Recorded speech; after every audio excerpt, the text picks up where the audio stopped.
நீங்கள் எல்லாம் கண்கூட பார்த்துருப்பீங்க. சாப்பாட்டுக்கே வழி இல்லாமல் ஒரு ஏழை குடும்பத்தில் பிறந்த ஒருத்தர் தன்னுடைய 40-50வது வயதில் மிகப்பெரிய ஒரு கோடீஸ்வரனாக ஆகியிருப்பார்.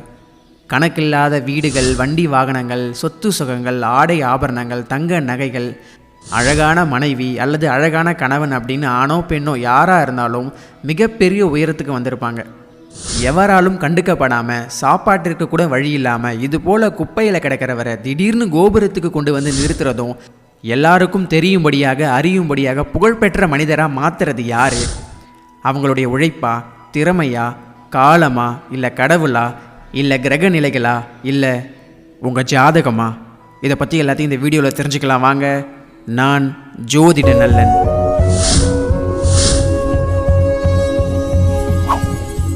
பொதுவாக நம்ம ஊரில் எல்லாமே சொல்லியிருப்பாங்க, நீங்கள் கேட்டிருப்பீங்க, அவனுக்கு என்னப்பா சுக்கிரதசை அப்படின்னு சொல்லியிருப்பாங்க. எந்த ஒரு மனுஷனுக்கு 20 வருட சுக்கிரதசை அவங்களுடைய வாழ்க்கையில் நல்ல பருவத்தில், அதாவது ஒரு 25 வயதுக்கு மேலே வருகிறதோ, அப்படிப்பட்ட சுக்கிரதசை நீங்கள் கனவுல கூட நினச்சி பார்க்காத பணத்தையும் புகழையும் பேரையும் செல்வத்தையும் சொகுசையும் அள்ளி அள்ளி கொடுக்கும். அப்படிப்பட்ட 20 வருட சுக்கிரதசை எந்தெந்த ராசிகளுக்கெல்லாம் நன்மை செய்யும் அப்படிங்கிறத இந்த வீடியோவில் முழுசாக பார்க்கலாம். எல்லா மனிதர்களுக்கும் ராசி அப்படின்னா என்னென்னு நல்லா தெரியும். ஆனால் லக்னம் அப்படின்னா என்னன்றது ஒரு சில பேருக்கு தான் தெரியும். ஜாதகத்தில் ராசியை விட லக்னத்துக்கு முன்னுரிமை கொடுத்து தான் பலன் கணிப்பாங்க. அதாவது வருங்காலத்தில் உங்களுக்கு என்னென்ன நன்மைகள் நடக்கும், இல்லை என்னென்ன தீமைகள் நடக்கும் அப்படிங்கிறது நீங்கள் பிறந்த நேரப்படி நீங்கள் எந்த லக்னத்தில் பிறந்திருக்கீங்களோ அதை வச்சு தான் முடிவு பண்ணுவாங்க. ஜாதக கட்டத்தில் இருக்க 12 ராசி கட்டங்களில் நீங்கள் பிறந்த நேரப்படி எந்த ராசி கட்டத்தில் உங்கள் லக்னம் புள்ளி விழுதோ அதுதான் உங்கள் லக்னமாக எடுத்து பலன் சொல்லுவாங்க. அதனால் இந்த 20 வருட சுக்கிரதசை எந்த ராசிக்காரர்களுக்கெல்லாம் நன்மை செய்ய போகுது அப்படிங்கிறத விட எந்த லக்னக்காரங்களுக்கெல்லாம் மிகப்பெரிய நன்மை செய்யும் அப்படிங்கிறத பார்க்கலாம். எனக்கு என்னுடைய பிறந்த லக்னம் என்னென்னே தெரியல சார் அப்படின்னு நீங்கள் என்ன கேட்டிங்கன்னா, ஒன்றும் இல்லை, உங்கள் ஜாதகத்தை எடுத்து பாருங்கள். எந்த ராசி எந்த நட்சத்திரம் அப்படின்னு போட்டிருப்பாங்க, அதுக்கு மேலேயோ இல்லை கீழேயோ எந்த லக்னம் அப்படிங்கிறதையும் அவங்க மென்ஷன் பண்ணியிருப்பாங்க. அதுதான் உங்கள் லக்னம். அதனால் இப்போது இந்த 20 வருட சுக்கிரதசை எந்த லக்னக்காரங்களை கோடீஸ்வரன் ஆக்கும், இல்லை எந்தெந்த லக்னக்காரங்களை குப்பையில் தள்ளும் அப்படிங்கிறத நம்ம முழுசாக தெரிஞ்சுக்கலாம். எல்லோரும் மேஷத்துலேருந்து வருவாங்க, நான் எப்போவுமே மீனத்திலிருந்து தான் போவேன். அதனால் மீன லக்னத்தில் பிறந்தவங்களுக்கு இந்த சுக்கிரதசை என்ன மாதிரியான நன்மைகளை செய்யும் அப்படின்னா, சுக்கிரன் மீன லக்னத்திற்கு 3ஆம் வீட்டுக்கும் 8ஆம் வீட்டுக்கும் உரியவர். இவன் என்னடா 3, 8ன்னு ஏதோ நம்பரை சொல்லிக்கிட்டு இருக்கான் அப்படின்னு நீங்கள் நினைக்கலாம். 3ஆம் இடம் 8ஆம் இடம் அப்படிங்கிறது நல்ல பாவகங்கள் கிடையாது. அந்த பாவகங்கள் வழியே நமக்கு எந்த நல்ல விஷயங்களுமே நடக்காது. நீங்கள் மீன லக்னத்தில் பிறந்தவங்களாக இருந்தீங்கன்னா உங்களுக்கும் சுக்கிரதசை நடந்துக்கிட்டே இருந்துச்சுன்னா இந்த கோடீஸ்வர யோகம், உலக புகழ் பெறுறது, இந்த மாதிரியான ரொம்ப ஃபேமஸ் ஆகிறது அப்படிங்கிற விஷயம்லாம் நடக்காது. அவர் ஒரு தீய பாவங்களுக்கு உரியவர் அப்படிங்கிறதுனால அவர் பெருசாக நல்லதே செய்ய மாட்டார். அடுத்து கும்பலக்னம். இந்த கும்பலக்னத்தோட ராஜ யோகாதிபதி யார் அப்படின்னா சுக்கிரன் தான். எப்பெல்லாம் கும்பலக்னக்காரங்களுக்கு வாழ்க்கையில் சுக்கிரதசை வருதோ அப்போல்லாம் அவங்க ரொம்ப நல்லா இருப்பாங்க. எல்லாரும் பேசும்படியாகவும் புகழ்பெற்ற மனிதராகவும் இருப்பாங்க, செல்வ செழிப்போடும் இருப்பாங்க. எனக்கு சுக்கிரதசை வந்துச்சு, நீ சொல்கிற மாதிரிலாம் இல்லையே அப்படின்னு நீங்கள் என்ன கேட்டிங்கன்னா, அந்த சுக்கிரன் நல்ல பாவகங்களில் அமரணும். அதாவது சுக்கிரன் ஒரு இயற்கை சுபர் அப்படிங்கிறதுனால அவர் கோணத்தில் 1, 5, 9 அப்படின்னு சொல்லப்படுற இந்த கோணத்தில் சுக்கிரன் அமர்ந்திருந்து திசை நடத்தினார்னா, பாவ கிரகங்களோட தொடர்பு இல்லாமல் இருந்து திசை நடத்தினார்னா அவர் கோடிகளை கண்டிப்பாக கொட்டுவார். அடுத்து மகர லக்னம். கும்ப லக்னத்துக்கு அடுத்து மகர லக்னத்துக்கும் சுக்கிரன் யோகர் அப்படிங்கிறதுனால இந்த 2 லக்னங்களுக்குமே சுக்கிரன் அள்ளி அள்ளி கொடுப்பார். கும்ப லக்னங்களுக்கு சுக்கிரன் எப்படி அள்ளி அள்ளி கொடுப்பாரோ அதை விட குறைவில்லாமல் மகர லக்னங்களுக்கும் கொடுப்பாரு. அடுத்து தனுசு லக்னத்தில் பிறந்தவங்களுக்கு இந்த சுக்கிரன் என்ன மாதிரி பலன் செய்வார் அப்படின்னா, 1 ரூபா கூட கொடுக்க மாட்டார். உங்ககிட்ட எதாவது காசுன்னா அதை பிடுங்கிட்டு விட்டுருவார். ஏன்னா தனுசு அப்படிங்கிறது குருவோட ராசி.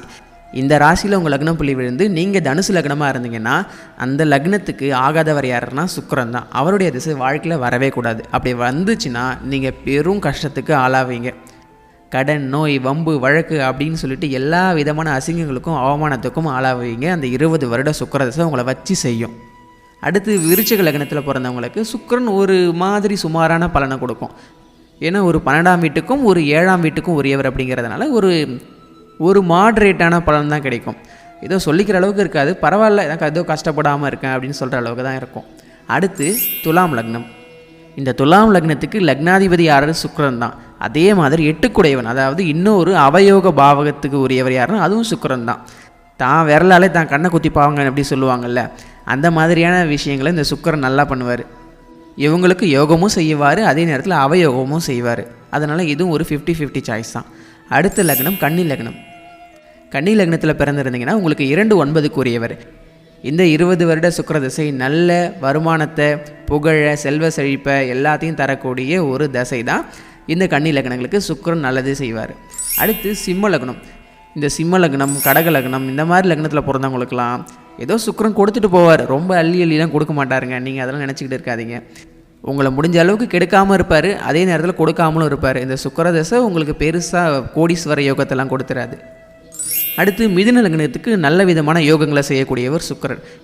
ஏன்னா அவர் 5ஆம் பாவத்திற்கும் 12ஆம் பாவத்திற்கும் உரியவர். அப்படிங்கிறதுனால மிதுன லக்னத்தில் நீங்கள் பிறந்திருந்தீங்கன்னா உங்களுக்கு சுக்கிர தசையும் நல்ல பருவத்தில் வந்துச்சு அப்படின்னா நல்ல யோகங்களை, பணம், புகழ், அதே தான் திரும்ப திரும்ப சொல்லிக்கிட்டே இருப்பேன். இந்த மாதிரியான நல்ல விஷயங்களை, சொகுசு வாழ்க்கையை, வீடு வண்டி வாங்கணும் அப்படின்னு எல்லாத்தையுமே நீங்கள் அனுபவிக்க முடியும்.